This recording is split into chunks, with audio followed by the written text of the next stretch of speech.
नमस्कार, आप देख रहे हैं गुड लक टुडे। आपके साथ मैं हूं सुनीता राय शर्मा और हमारे साथ मौजूद हैं पंडित शैलेंद्र पांडे। पंडित जी, स्वागत है आपका। नमस्कार। तो आज हम बात करेंगे पितृपक्ष के दौरान किए जाने वाले दान की। सनातन धर्म में हर खास मौके पर अलग अलग दान के जरिए महापुण्य कमाने के कई मौके दिए जाते हैं, बताए गए हैं कि क्यों दान करना इतना महत्वपूर्ण हो जाता है। तो आज हम पंडित जी से जानेंगे उन 10 महादान के बारे में जिससे आपको हासिल होगा महापुण्य। शो की शुरुआत कर लेते हैं गुड लक मंत्र से।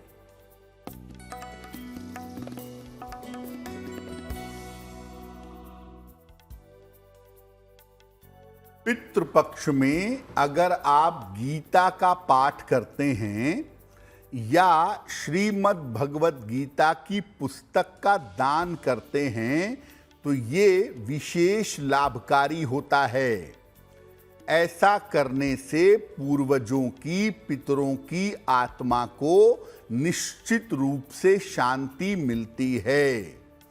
तो पितृपक्ष में गीता का पाठ जरूर करिए और जिस दिन अपने पितरों का श्राद्ध कर रहे हैं उस दिन गीता की पुस्तक का दान करिए। इससे पितरों की आत्मा को निश्चित रूप से शांति मिलेगी। और चलिए अब बात कर लेते हैं पंचांग की। तो 1 अक्टूबर का पंचांग क्या कहता है, जानते हैं पंडित जी से।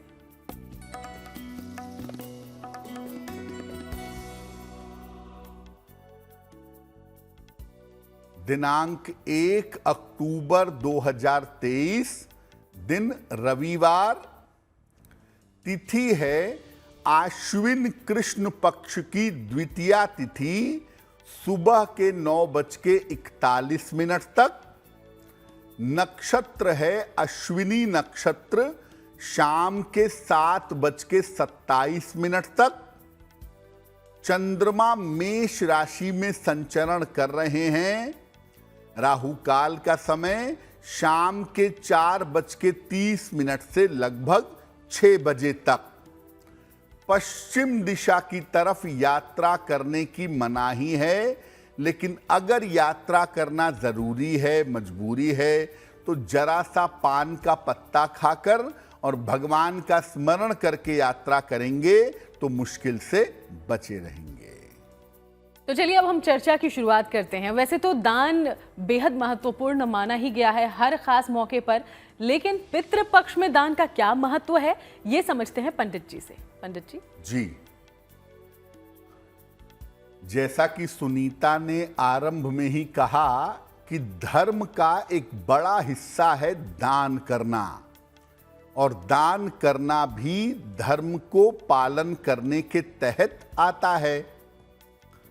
अगर हम पितृपक्ष के दान की बात करें तो उसका महत्व क्या है? ऐसा माना जाता है कि जो पितर हैं, हमारे पूर्वज हैं, ये पितृपक्ष में धरती पर आके अपने वंशजों को आशीर्वाद देते हैं और उनके लिए किए गए कार्य उनको शांति पहुंचाते हैं। उनके लिए जो भी दान किया जाता है, किसी जरूरतमंद व्यक्ति को, किसी निर्धन व्यक्ति को, उसे भी वो सूक्ष्म रूप से ग्रहण करते हैं। दान किसी निर्धन व्यक्ति को या जरूरतमंद व्यक्ति को करना ही उचित होगा। पितृपक्ष में 10 विशेष वस्तुओं के दान को महादान कहा गया है। वो 10 चीजें कौन सी हैं और उनके दान करने का क्या प्रभाव पड़ता है अपने जीवन पर, या उनके दान से पूर्वजों की आत्मा को कैसे शांति मिलती है, ये हम आगे आपको बताएंगे। लेकिन जैसा आपको हमने पहले भी बताया है कि आपको अपने सामर्थ्य के अनुसार दान करना है। कर्ज लेकर के या दबाव में किसी तरह का दान मत करिएगा। स्वयं की श्रद्धा से और स्वयं की योग्यता से जितना दान आप कर सकें उतना ही दान करना बेहतर होगा। तो चलिए इस 10 महादान के बारे में हम आगे जानेंगे, लेकिन उसके पहले राशिफल का रुख कर लेते हैं। मेष, वृषभ और मिथुन राशि का दैनिक राशिफल क्या कहता है, जानते हैं पंडित जी से।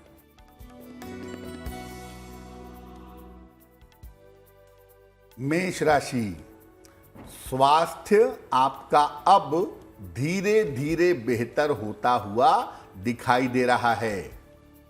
धन की प्राप्ति होती दिख रही है और करियर में कोई छोटा मोटा परिवर्तन हो सकता है, जो परिवर्तन आपके लिए लाभकारी होगा। किसी निर्धन व्यक्ति को अगर धन का दान कर दें तो आपका दिन और भी ज्यादा बेहतर होगा। शुभ रंग होगा क्रीम और भाग्य का मीटर आपको नंबर दे रहा है 90%। सबसे ज्यादा भाग्य आपके साथ बना हुआ है।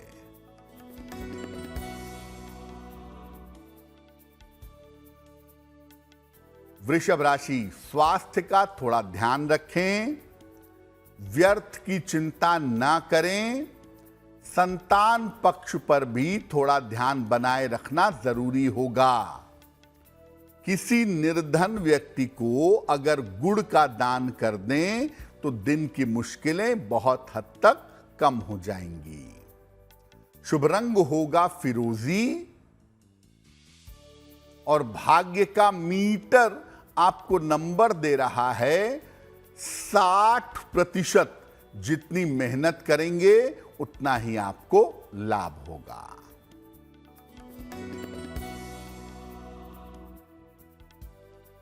मिथुन राशि, काम के मामले में आपकी व्यस्तता रहेगी। करियर में आपके उन्नति होगी। धन लाभ के योग आपके लिए बन रहे हैं। भगवान सूर्य को अगर आप जल अर्पित कर दें तो आपका दिन और भी ज्यादा बेहतर होगा। शुभ रंग होगा पीला और भाग्य का मीटर आपको नंबर दे रहा है 70%। मध्यम भाग्य आपके साथ बना हुआ है। तो चलिए राशियों को लेकर चर्चा हम जारी रखेंगे। उसके पहले पितृपक्ष के पहले 4 महादान आखिर कौन से हैं जो आपको जरूर करने चाहिए, जानते हैं इस बारे में पंडित जी। देखिए, वैसे तो हम आपको 10 महादान के बारे में बताएंगे। पहले 4 महादान कौन से हैं वो जानिए। पहला जो महादान है वो है गौदान। गौ का मतलब गाय भी होता है और गौ का मतलब जिह्वा यानी जबान भी होती है।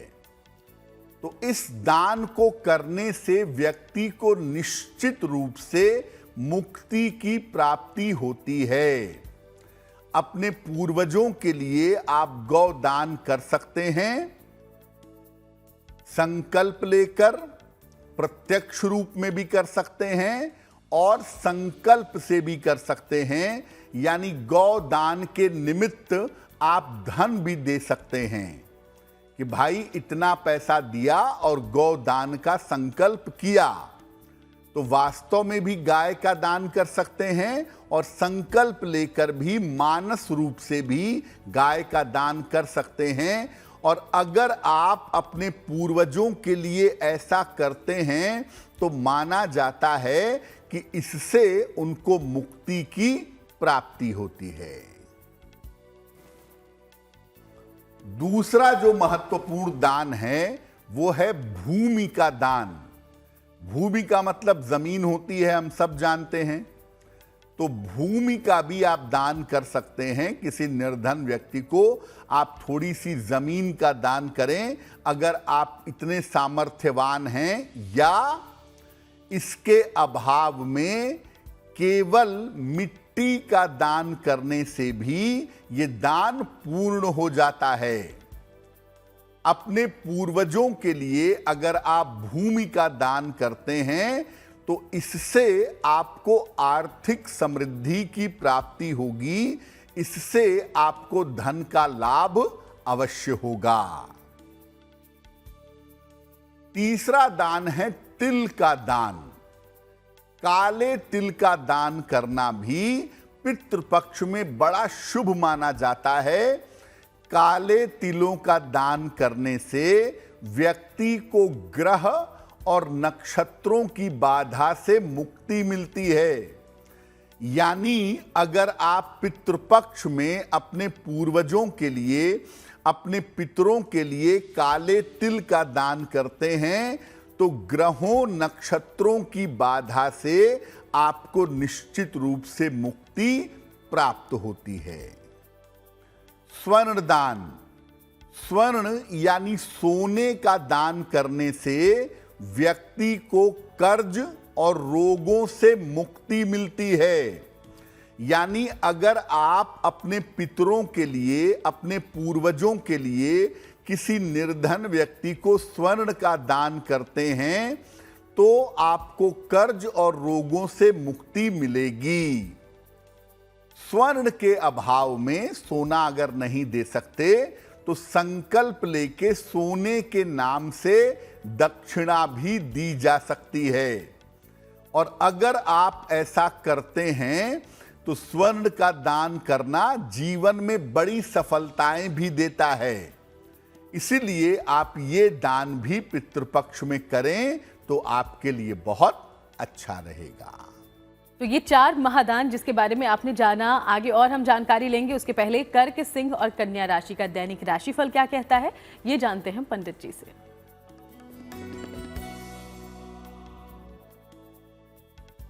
कर्क राशि, मानसिक चिंताएं अब आपकी दूर होती दिख रही हैं। धन की दशा में आपके सुधार होगा और करियर की समस्या आपकी दूर होगी। किसी निर्धन व्यक्ति को अगर धन का दान कर दें तो आपका दिन और भी ज्यादा बेहतर होगा। शुभ रंग होगा पीला और भाग्य का मीटर आपको नंबर दे रहा है 80%। बहुत अच्छा भाग्य आपके साथ बना हुआ है।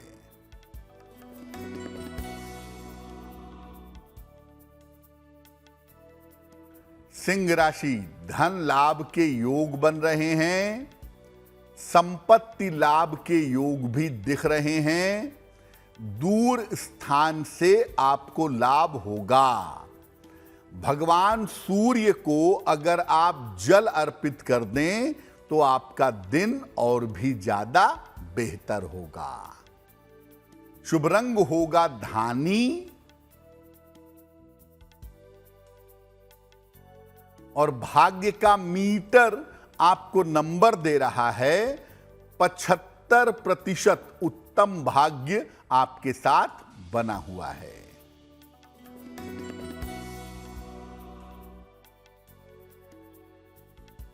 कन्या राशि, अपने स्वास्थ्य का ध्यान इस समय बनाए रखें। जल्दबाजी में निर्णय न लें। संतान पक्ष का भी ध्यान रखें। किसी निर्धन व्यक्ति को अगर गुड़ का दान कर दें तो आपके दिन की मुश्किलें बहुत हद तक कम हो जाएंगी।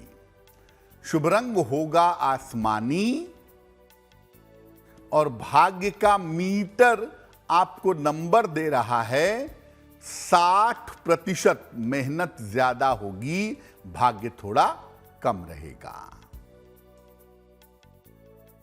और चलिए हम आगे चर्चा करेंगे, उसके पहले आपके सवालों का रुख करते हैं। तो हमारे शो में पहला सवाल आया कहां से है ये जान लेंगे हम पंडित जी से। जी,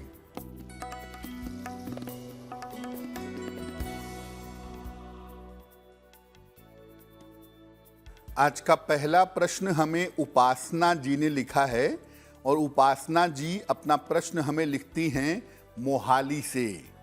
उपासना जी की जन्म की तारीख है 18 जून 1984, 1984। जन्म का समय है दोपहर के लगभग 2 बजे और जन्म का स्थान है चंडीगढ़। उपासना जी पूछ रही हैं कि मेरा स्वास्थ्य अच्छा नहीं चल रहा है कुछ दिनों से और तमाम बीमारियों की जांच कराने पर भी कोई बात सामने नहीं आ पा रही है। तो मेरे स्वास्थ्य की स्थिति कैसे बेहतर होगी और मेरा आने वाला भविष्य कैसा रहेगा। उपासना जी, आपकी कुंडली के हिसाब से जो राहु की स्थिति है वो भ्रम का और बीमारियों का कारण है, और राहु केतु जब भी किसी बीमारी में इन्वॉल्व होते हैं, बीमारी का डायग्नोसिस नहीं हो पाता। ये बात आपकी कुंडली में दिखाई दे रही है। फिलहाल आप ये जानें कि अभी 30 अक्टूबर के बाद राहु के राशि परिवर्तन करने के बाद नवंबर के महीने से आप बेहतर होनी शुरू हो जाएंगी, और आने वाले समय में आपका स्वास्थ्य बेहतर है। कोई ऐसी बहुत चिंता करने की आवश्यकता आपकी कुंडली में दिखाई नहीं दे रही है। फिलहाल आप 2 उपाय करिए, आपके लिए बेहतर होगा। रोज सुबह सूर्य भगवान को जल अर्पित करें, सादा जल, प्लेन वाटर, और दूसरा एक पन्ना बनवा करके पहने, लगभग 6 से 8 रत्ती का पन्ना, चांदी की अंगूठी में, दाहिने हाथ की सबसे छोटी उंगली में। बुधवार की शाम को पन्ना पहनने से आपको लाभ होगा। और चलिए, अब वक्त हो गया है आज के दूसरे सवाल का। इसके पहले आपको याद दिला दें कि अगर आपके जीवन में भी कोई परेशानी है जिसका हल आप पंडित जी से हासिल करना चाहते हैं, तो इसके लिए आप हमें लिख सकते हैं। ईमेल आईडी आपकी टीवी स्क्रीन पर है। दूसरा सवाल कहां से आया है पंडित जी? जी,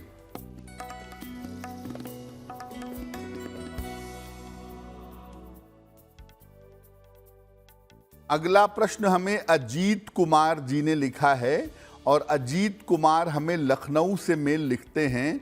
इनकी जन्म की तारीख है 21 अक्टूबर 1989, 1989। जन्म का समय रात में 11:10, और जन्म का स्थान है गोंडा, उत्तर प्रदेश। मेल लिखते हैं हमें लखनऊ से। अजीत जी लिख रहे हैं कि मेरा पैसा व्यापार में बहुत ज़्यादा फंस गया है, तो मेरा पैसा कैसे निकल पाएगा और आने वाले समय में मेरे व्यापार की स्थिति कैसी रहेगी। अजीत जी, आपकी कुंडली के हिसाब से आने वाले समय में आपके व्यापार की स्थिति बेहतर है, और आप व्यापार में बेहतर उन्नति भी जरूर कर पाएंगे। जहां तक फंसे हुए पैसे के निकलने की बात है, पार्ट पार्ट में, टुकड़े टुकड़े में आपका फंसा हुआ पैसा निकलेगा। इस साल के अक्टूबर के बाद से आपकी आर्थिक स्थिति बेहतर होगी, फंसा हुआ पैसा आपका निकलना शुरू हो जाएगा। फिलहाल आप ऐसा करें, एक ओपल बनवा करके पहन लीजिए, लगभग 10-12 रत्ती का ओपल, चांदी की अंगूठी में, दाहिने हाथ की तर्जनी उंगली में। शुक्रवार की शाम को ओपल पहनने से आपको लाभ होगा। और दूसरा काम आप करें, सुबह और शाम दोनों समय 108 बार शनि मंत्र का जप करें। ओम शं शनैश्चराय नमः। इस मंत्र का सुबह शाम दोनों समय जप करना आपके लिए बेहतर होगा। तो चलिए, इन तमाम उपायों का आप ध्यान रखिएगा। हम उम्मीद करते हैं आपको फायदा हो। आज हम पितृपक्ष के महादान के बारे में जानकारी ले रहे हैं। पंडित जी आप तक 10 ऐसे महादान के बारे में बताने जा रहे हैं जो आपको महापुण्य देगा। 4 महादान के बारे में हमने जान लिया है। 4 और महादान कौन कौन से हैं ये भी जानते हैं। अब और कुछ महादान के बारे में बताते हैं आपको। अगला दान है घृत दान। घृत का मतलब होता है घी। गाय के दूध से बना हुआ घी पात्र सहित यानी बर्तन सहित आपको दान करना चाहिए पितृपक्ष में। अगर आप ऐसा करते हैं तो इससे आपका पारिवारिक जीवन बेहतर हो जाता है। यानी अगर आप कहीं से भी अपने पारिवारिक जीवन को लेकर के परेशान हैं तो पितृपक्ष में घी का दान करें। किसी निर्धन व्यक्ति को आपका पारिवारिक जीवन बेहतर होना शुरू हो जाएगा। अगला दान है वस्त्र का दान। इसमें वस्त्र और उपवस्त्र दोनों अलग अलग दान किए जाते हैं और जो वस्त्र आप दान करेंगे वो वस्त्र नवीन हो, नए हो और फटे पुराने ना हो। नवीन वस्त्र दान करना है, जो फटे पुराने ना हो। किसी निर्धन व्यक्ति को अगर आप पितृपक्ष में दान करेंगे तो आप जानिए कि जीवन की जो सामान्य आवश्यकताएं हैं वो आपकी पूरी होती रहेंगी, उसमें किसी तरह की दिक्कत नहीं होगी। अगला दान है धान्य दान। धान्य कहते हैं अनाज को। इसमें अलग अलग या कोई एक अनाज, कोई एक धान्य दान किया जाता है। पितृपक्ष में आप अलग अलग अनाज का दान भी कर सकते हैं, बहुत सारे अनाज हैं, या केवल एक अनाज का, एक धान्य का दान किया जाता है। अगर आप पितृपक्ष में अनाज का, धान्य का दान करते हैं तो इससे आपकी वंश वृद्धि संभव होती है, आपको संतान की प्राप्ति अवश्य होती है। और अगला दान है गुड़ का दान। गुड़ का दान करने से पितरों को विशेष संतुष्टि प्राप्त होती है। यानी अगर आप चाहते हैं कि आपके पूर्वज, आपके पितृ संतुष्ट रहें, प्रसन्न रहें, तृप्त रहें, तो आप पितृपक्ष में जब भी मौका मिले किसी निर्धन व्यक्ति को गुड़ का दान करें तो वो बहुत ज्यादा बेहतर होगा, बहुत ज्यादा अच्छा होगा। तो ये वो तमाम दान हैं जिसके जरिए आपको पुण्य की प्राप्ति होगी और पितरों का तर्पण होगा। और हम आगे बात करेंगे, उसके पहले तुला, वृश्चिक और धनु राशि का दैनिक राशिफल क्या है ये जान लेते हैं पंडित जी से।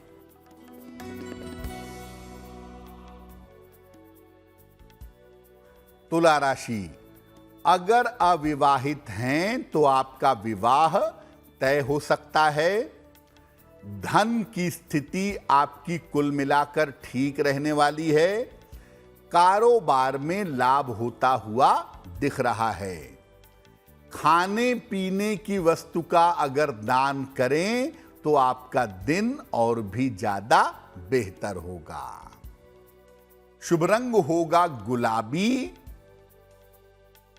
और भाग्य का मीटर आपको नंबर दे रहा है 70% मध्यम भाग्य आपके साथ बना हुआ है।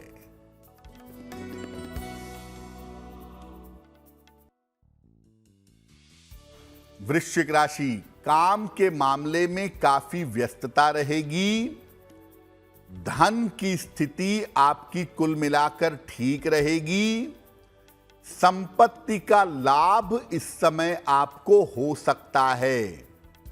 भगवान सूर्य को अगर आप जल अर्पित कर दें तो आपका दिन और भी ज्यादा बेहतर होगा। शुभ रंग होगा नीला और भाग्य का मीटर आपको नंबर दे रहा है 65%। जितनी मेहनत करेंगे उतना ही आपको लाभ होगा।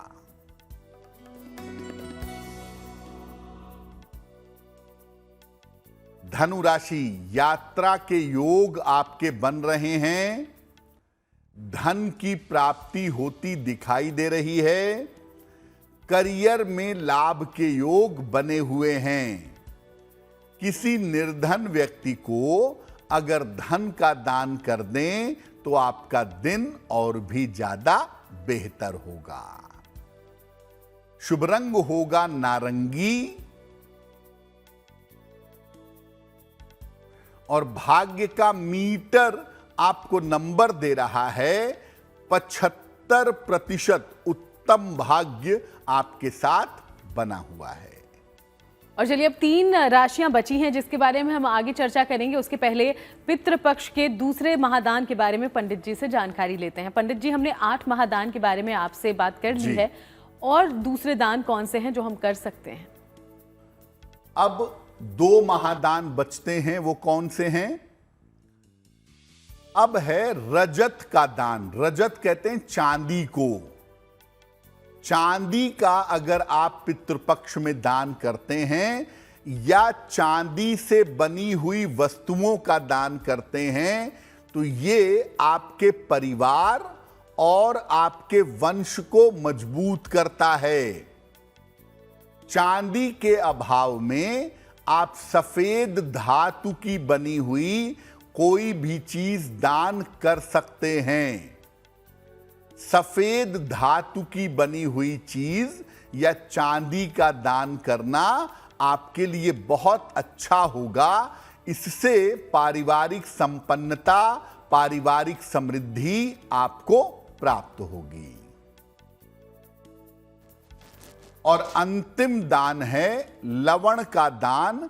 इसका मतलब होता है नमक का दान। नमक का दान जरूर करना चाहिए पितृपक्ष में, क्योंकि नमक का दान किए बिना कभी भी दान संपूर्ण नहीं होता। नमक का दान करने से प्रेत और आत्माओं की बाधा से मुक्ति मिलती है। आपके पूर्वज अगर किसी संकट में हैं या किसी खराब योनि में भटक रहे हैं, तो उससे मुक्ति दिलाने के लिए नमक का दान करना सबसे ज्यादा बेहतर होता है। तो ये हैं 10 महादान जो पितृपक्ष के दौरान आपको जरूर करने चाहिए, अपनी क्षमता के हिसाब से और अपनी इच्छा के अनुसार से, जिसके जरिए आपको महापुण्य हासिल होगा और पितरों का आशीर्वाद भी आपको मिलेगा, तमाम मनोकामनाएं भी पूरी होंगी। चलिए अब आगे बढ़ते हुए मकर, कुंभ और मीन राशि का दैनिक राशिफल क्या है, ये जानते हैं पंडित जी से।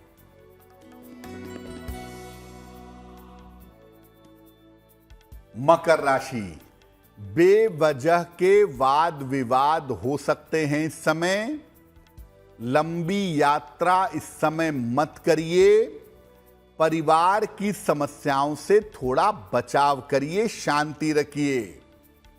किसी निर्धन व्यक्ति को अगर गुड़ का दान कर दें तो दिन की मुश्किलें बहुत हद तक हल हो जाएंगी। शुभ रंग होगा हरा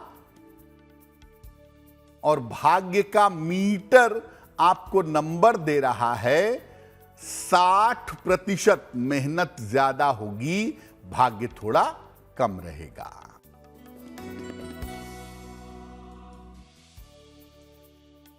कुंभ राशि, धन लाभ के योग बन रहे हैं। करियर में आपके सुधार होगा। स्वास्थ्य आपका ठीक बना रहेगा। किसी निर्धन व्यक्ति को अगर धन का दान कर दें तो आपका दिन और भी ज्यादा बेहतर होगा। शुभ रंग होगा पीला और भाग्य का मीटर आपको नंबर दे रहा है 70%। मध्यम भाग्य आपके साथ बना हुआ है।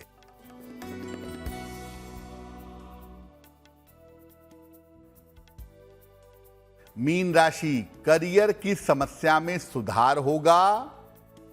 धन आसानी से प्राप्त होगा। नए रिश्ते इस समय आपके बनेंगे।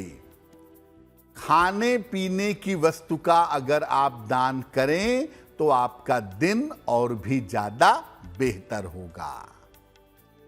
शुभ रंग होगा नारंगी और भाग्य का मीटर आपको नंबर दे रहा है 80%। बहुत अच्छा भाग्य आपके साथ बना हुआ है। और चलिए अब आपके सवालों का एक बार फिर से रुख करते हैं। तो शो में अगला सवाल यानी कि तीसरा सवाल कहां से आया है, जान लेते हैं। जी,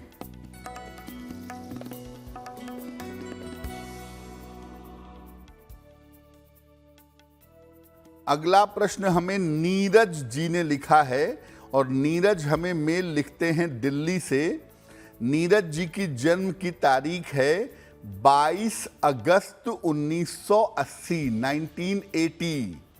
जन्म का समय है रात में 9:45 और जन्म का स्थान है पीलीभीत, उत्तर प्रदेश। मेल लिखते हैं दिल्ली से। नीरज कह रहे हैं कि मैं नौकरी कर रहा हूं काफी लंबे समय से, लेकिन नौकरी में मेरी उन्नति नहीं हो पा रही है। तो मैं ऐसे कौन से उपाय करूं जिससे मेरी नौकरी में और करियर में उन्नति हो सके। नीरज जी, आपकी कुंडली के हिसाब से आपकी नौकरी में उन्नति का जो समय है, डेवलपमेंट का जो समय है, वो अप्रैल 2024 के बाद है। अप्रैल 2024 के पश्चात आपके करियर में और आपके जीवन में उन्नति की संभावनाएं बेहतर दिखाई देती हैं। और आपको ऐसा भी हो सकता है कि अगले साल अप्रैल के बाद आप अपने करियर में कोई परिवर्तन भी करें, और अगर ऐसा परिवर्तन आप करते हैं तो परिवर्तन आपके लिए लाभकारी होगा। फिलहाल आप ऐसा करें, एक मोती बनवा के पहन लें, लगभग 10-12 रत्ती की मोती चांदी की अंगूठी में, दाहिने हाथ की सबसे छोटी उंगली में, शुक्ल पक्ष के सोमवार की रात को मोती बनवा के पहन लीजिएगा। सुबह और शाम दोनों समय 108 बार नमः शिवाय इस मंत्र का अगर आप जप करेंगे और मोती बनवा के पहनेंगे तो निश्चित रूप से आपको लाभ होगा। और अब वक्त है आज के अंतिम सवाल का। इसके पहले कि हम आखिरी सवाल लें, आपको याद दिलाते चलें कि आप भी हमसे कोई सवाल पूछना चाहते हैं तो इसके लिए हमें लिख सकते हैं। हमारी ईमेल आईडी इस वक्त आपकी टीवी स्क्रीन पर फ्लैश हो रही है। तो आखिरी सवाल आया कहां से है पंडित जी? जी,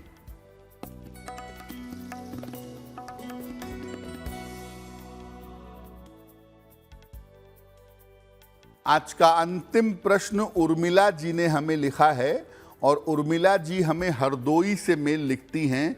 अपने पुत्र के बारे में जानना चाहती हैं। इनके पुत्र की जन्म की तारीख है 11 फरवरी 1995, 1995। जन्म का समय रात में 8:10 और जन्म स्थान है हरदोई। ये कह रही हैं कि मेरा पुत्र सरकारी नौकरी की तैयारी कर रहा है। क्या मेरा बेटा गवर्नमेंट जॉब में प्रशासनिक सेवा में जा सकेगा? इसकी संभावना बनती है। देखिए उर्मिला जी, आपके पुत्र की कुंडली के हिसाब से निश्चित रूप से आपके पुत्र को गवर्नमेंट जॉब मिलेगी, और अगर वो अपनी मेहनत बढ़ा दें, थोड़ा प्रयास ज़्यादा करें, तो उन्हें प्रशासन में अच्छी नौकरी ज़रूर मिल सकती है। और इसकी संभावना साल 2024 में मजबूती से दिखाई दे रही है। क्या उपाय करना चाहिए? अपने पुत्र को कहें कि वो रोज सुबह सूर्य को जल चढ़ाएं, सुबह के समय आदित्य हृदय स्तोत्र का पाठ करें और उनको एक पन्ना बनवा करके पहना दीजिएगा। लगभग 6 से 8 रत्ती का पन्ना चांदी की अंगूठी में, दाहिने हाथ की सबसे छोटी उंगली में, बुधवार की शाम को पन्ना पहनने से लाभ होगा। और चलिए अब बात उनकी कर लेते हैं जिनका जन्मदिन है 1 अक्टूबर को। सबसे पहले हैप्पी बर्थडे। और अब हम पंडित जी से जान लेते हैं कि आपके लिए आने वाला साल कैसा रहेगा।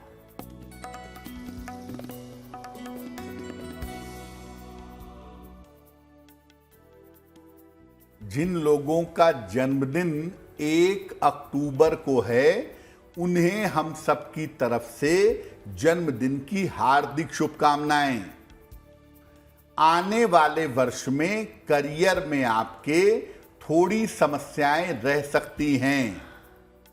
धन की स्थिति में आपके धीरे धीरे सुधार होगा। स्वास्थ्य भी आपका कुल मिलाकर ठीक रहेगा।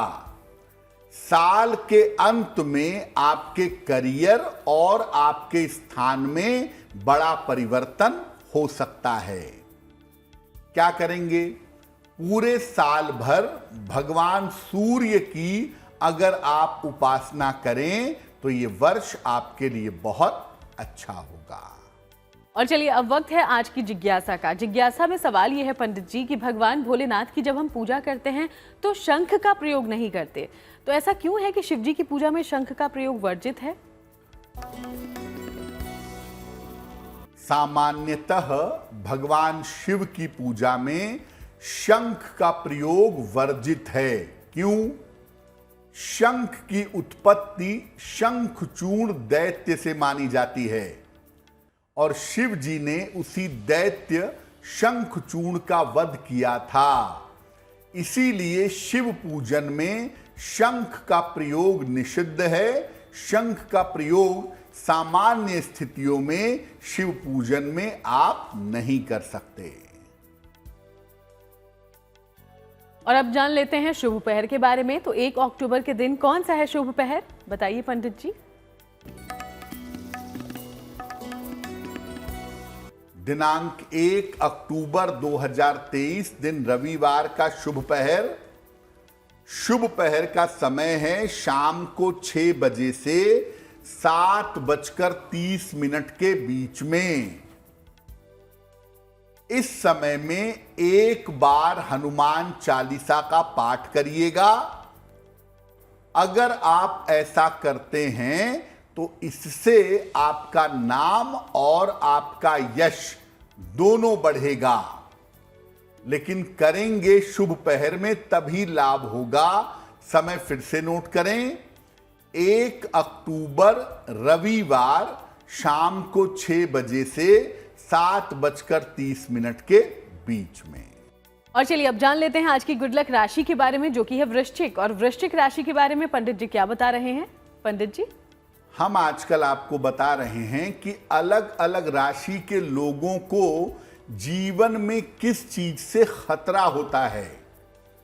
आज की जो गुड लक राशि है वो है वृश्चिक राशि।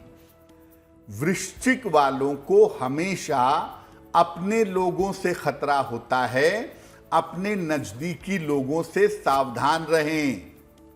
ये अक्सर अति विश्वास में, ओवर कॉन्फिडेंस में गड़बड़ियां कर बैठते हैं, जिसका इनको ध्यान रखना चाहिए। और वृश्चिक वालों को अधिक से अधिक भगवान शिव की उपासना करनी चाहिए। ऐसा करने से जीवन में इनकी सुरक्षा बनी रहेगी। और चलिए अब रुख कर लेते हैं महा उपाय का। तो महा उपाय में पंडित जी आप सबके लिए आज क्या लेकर आए हैं पंडित जी? जी,